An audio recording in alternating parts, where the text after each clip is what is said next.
Anushka academy, सरकारी सेवा में जाने के लिए अपने हौसलों को दीजिए उड़ान और जुड़िए अनुष्का एकेडमी के साथ। Hiranmagri sector 3 Udaipur. Contact number 8233223322।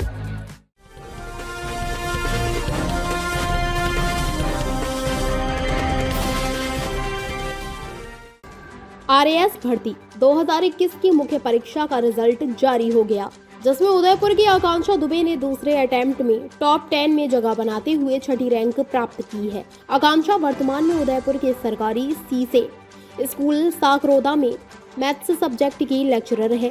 उन्होंने अपनी यह सफलता अपने स्वर्गीय पिता श्रीलाल दुबे को समर्पित की है। आकांक्षा ने बताया कि जब मैं 10 साल की थी तब पिताजी का रोड एक्सीडेंट में निधन हो गया था। इसके बाद मेरे भाई बहन ने मुझे कभी पिताजी की कमी नहीं खलने दी। उन्होंने मुझे पढ़ाने में हर सहयोग किया। आज भी ऐसा लगता है कि पिताजी आसपास है और वे भी मेरी इस उपलब्धि पर खुश होंगे। उदयपुर में सेक्टर 9 वीआईपी कॉलोनी निवासी आकांक्षा ने बिना कोचिंग सेल्फ स्टडी से यह मुकाम हासिल किया है। आकांक्षा ने वर्ष 2018 में आरएएस का पहला अटेम्प्ट किया, जिसमें उनकी 950वीं रैंक आई। इसके बाद उन्होंने पहले अटेम्प्ट में रही कमियों को दूर करने का प्रयास किया। दिन में कितने घंटे पढ़ना है ये देखकर पढ़ाई नहीं की, बल्कि रोज कौन सा टॉपिक क्लियर करना है इस पर फोकस रखा। आकांक्षा की फैमिली और रिश्तेदार में कोई प्रशासनिक सेवा में नहीं है, लेकिन आकांक्षा को शुरू से ही प्रशासनिक सेवा में जाने का जुनून था। उनकी फैमिली में उनकी मां उषा दुबे, सबसे बड़ी बहन वंदना दुबे, उससे छोटी बहन सोनू दुबे और सबसे छोटी आकांक्षा दुबे है। वे बताती हैं कि एसडीएम पद पर ज्वाइनिंग के बाद उनकी पहली प्राथमिकता बच्चों और महिलाओं के विकास में काम करना है। स्कूल में बच्चों को पढ़ाती हैं, इसलिए बच्चों से लगाव है और महिला होने के नाते महिलाओं के लिए काम करना है।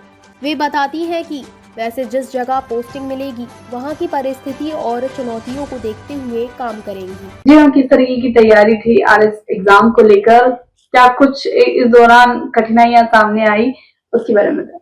देखिए, एक तो बहुत सारी प्रॉब्लम्स भी रहती है किसी भी एम को अचीव करना हो। तो जैसा कि मैं लेक्चरर हूँ, तो एक टीचर के सामने एक थोड़ा सा डिफिकल्टी रहती है कि कैसे छुट्टियां ली जाएं, कैसे तैयारी करें।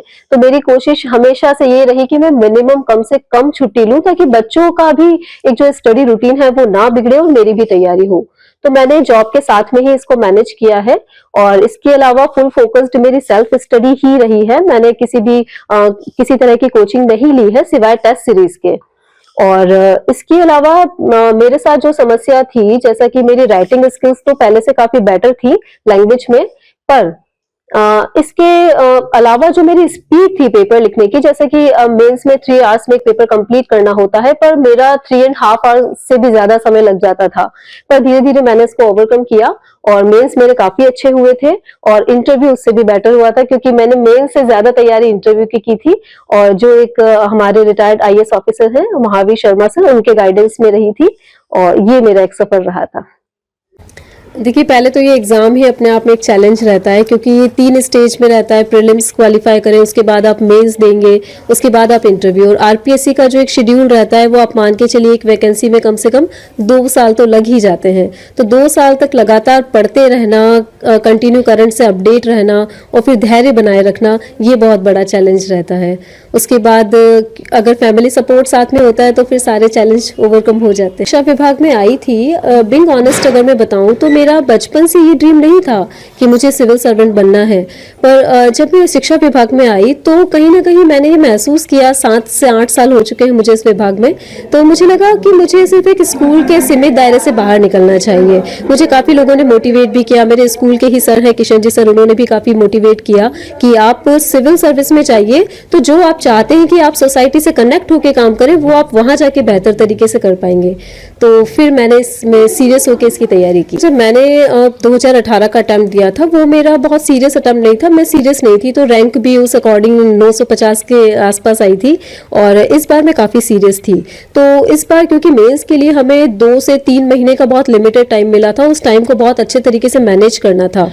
तो मेरे सामने सबसे पहले ये दुविधा थी, क्योंकि मैं जयपुर कभी नहीं गई हूँ कोचिंग के लिए, ऑनेस्टली बताऊँ तो काफ़ी लोगों से सुना था कि अगर आप आरएस के लिए कोचिंग नहीं कर रहे हैं तो आपका सिलेक्शन होना बिल्कुल नामुमकिन सा है। पर मुझे ये था कि नहीं, मैं तैयारी करूँगी तो उदयपुर में ही, और उदयपुर में भी मुझे आरएस की तैयारी के लिए बहुत अच्छा कोई प्लेटफॉर्म मिल नहीं रहा था। मैंने कोशिश की, पर फिर मैंने कुछ अनुभवी लोगों से राय ली, तो उन्होंने मुझे कहा कि नहीं, आप सेल्फ स्टडी कीजिए, भरोसा कीजिए खुद पे, आप सही तरीके से तैयारी करेंगे। तो फिर काफ़ी विचार मानस बदलने के बाद फिर अल्टीमेटली मेरा डिसीजन था कि नहीं, मुझे कोई भी कोचिंग ज्वाइन नहीं करनी है।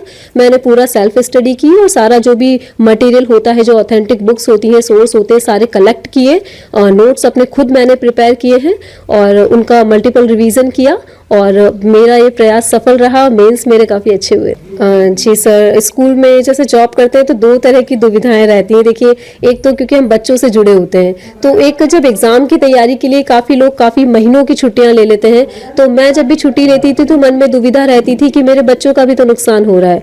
तो मैं अक्सर छुट्टियां ऐसे समय में लेती थी जब जैसे स्कूल में हाफ ईयरली एग्जाम्स चल रहे हैं, तो उस दौरान बच्चों की पढ़ाई वैसे भी नहीं होती है, तो मैं उस दौरान में अपनी तैयारी कर लेती थी और बच्चों की पढ़ाई का लॉस भी बहुत कम होता था। तो और स्कूल के 6 से 7 घंटे बिताने के बाद में जो टाइम बचता था उसका पूरा मैं यूज़ करती थी, और स्कूल आने जाने के सफ़र का जो समय होता था उसको भी मैं यूटिलाइज कर लेती थी। तो इस तरीके से टाइम मैनेजमेंट होता था। बिल्कुल, परिवार के सपोर्ट के बिना तो ये सक्सेस पॉसिबल ही नहीं थी। मेरे परिवार में मैं सबसे छोटी हूँ, मेरे सबसे बड़ी एक दीदी हैं, फिर एक भैया हैं बड़े, और उनसे छोटे एक दीदी हैं, मैं 4th नंबर पर सबसे छोटी हूँ।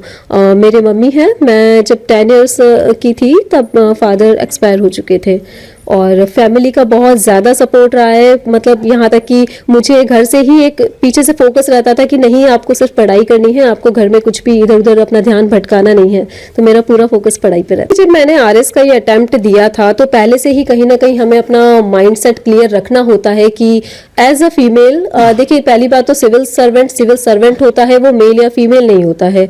जो भी जिम्मेदारियां हमें दी जाती हैं, ड्यूटीज़ दी जाती हैं, उन्हें हमें फुलफिल करना होता है, आप चाहे फीमेल हो या मेल हो। और तो मैं भी एक अधिकारी के रूप में जो भी मेरी ड्यूटीज होंगी वो करूंगी, और फिर जहां मेरी पोस्टिंग होती है वहां की क्या चैलेंज है, वहां क्या जरूरत है, किस तरह के अधिकारी की जरूरत है, तो उसके हिसाब से फिर मेरा जो भी काम होगा वो रहेगा। अगर पहले आपको बताया था कि ये प्रोसेस काफी लंबा रहता है, कम से कम 2 से 2.5 साल आप मान के चलिए कि आपको इस प्रोसेस में देने हैं, तो 2 से 2.5 साल आपको लगातार अपडेट रहना है, पढ़ाई करते रहना है और अपना धैर्य भी बनाए रखना है। तो आप इस तैयारी में तभी उतरे जब आप अंदर से ये आपका कन्विक्शन हो कि मुझे तैयारी करनी है, मुझे जीवन में कुछ करना है, मुझे अधिकारी बनना है, तो ही आप तैयारी शुरू करें। और एक बार आप तैयारी करते हैं, रिजल्ट अगर बहुत पीछे भी रहता है, जैसे मैंने बताया 2018 में मेरी 950 के बाद रैंक थी, तो आप समझ सकते हैं 950 से 6 पर आना काफ़ी मेरे लिए चैलेंजिंग था। तो अगर मैं कर सकती हूँ तो कोई भी कर सकता है, बस अपना विश्वास बनाए रखें। जी सर, जैसे ये 3 स्टेज का एग्जाम है, प्रीलिम्स, मेंस और इंटरव्यू। मैं अगर पर्सनली बात करूँ तो मेरे लिए सबसे सिंपल स्टेज मुझे इंटरव्यू लगती थी, क्योंकि मुझे इंटरव्यू में कभी समस्या आई नहीं। मेरे हमेशा से मार्क्स 2018 में भी काफ़ी अच्छे मार्क्स थे इंटरव्यू में, और इस बार का इंटरव्यू मेरा 18 से भी काफ़ी बेहतर रहा था। तो ये मेरे लिए एक सबसे ईजी वाली स्टेप थी। तो इंटरव्यू में देखिए घबराने की ज़रूरत नहीं होती है। इंटरव्यू आपकी पर्सनैलिटी का टेस्ट है। आप कुछ पढ़कर चले जाएंगे उससे इंटरव्यू अच्छा नहीं होगा। इंटरव्यू आपने बचपन से क्या सीखा है, आप कैसे बिहेव करते हैं, आपने बचपन से अब तक क्या अपनी पर्सनैलिटी डेवलप की है, वो सब वहाँ उस दिन दिखाना होता है।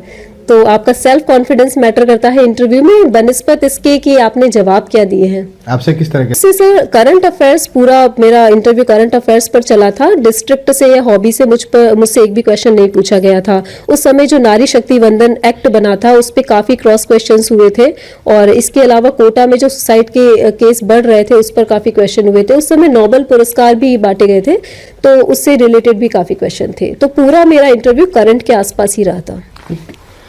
देखिए, इंसान सभी एक जैसे हैं, सबके पास उसी तरह का दिमाग है, कोई किसी से कमज़ोर नहीं है। बस अंतर वहाँ आता है कि हम अपने आप पर कितना भरोसा करते हैं, हम अपने माइंड का कितना यूटिलाइजेशन कर रहे हैं। तो अपने आप पर विश्वास रखें, वो सबसे पहले जरूरी है। आप डीमोटिवेट ना हो। जैसे मैं आपको बता रही हूँ, मैंने कोई कोचिंग नहीं ली है, मैंने पूरा मेरा सेल्फ स्टडी ही रही है, तो मैं कर सकती हूँ तो कोई भी कर सकता है। तो डीमोटिवेट ना हो, अपने आसपास ऐसे पॉजिटिव लोगों को रखें जो आपको नकारात्मक वातावरण में न रखें। तो बी पॉजिटिव, सब कुछ अच्छा होगा, विश्वास रखें और आगे बढ़ें। ताज़ा खबरों से जुड़े रहने के लिए हमारे चैनल को सब्सक्राइब करें और बेल आइकन को दबाना ना भूलें, ताकि हर खबर की नोटिफिकेशन आपको मिलती रहे। इस दीपावली पर अपने घर, ऑफिस और रेस्टोरेंट की दीवारों को सुंदर और आकर्षक बनाने के लिए लगवाइए वॉलपेपर्स। लगने में आसान, दिखने में आकर्षक, लंबे समय तक टिकाऊ भी रहते हैं ये वॉलपेपर्स। तो फिर देर किस बात की, श्री सावरिया कृपा वॉलपेपर रीजनेबल रेट में लगा रहा है। वॉलपेपर अगर आपको भी अपने घर या ऑफिस के साथ रेस्टोरेंट और अन्य जगहों पर लगवाने हैं तो आज ही संपर्क करें 9166927997।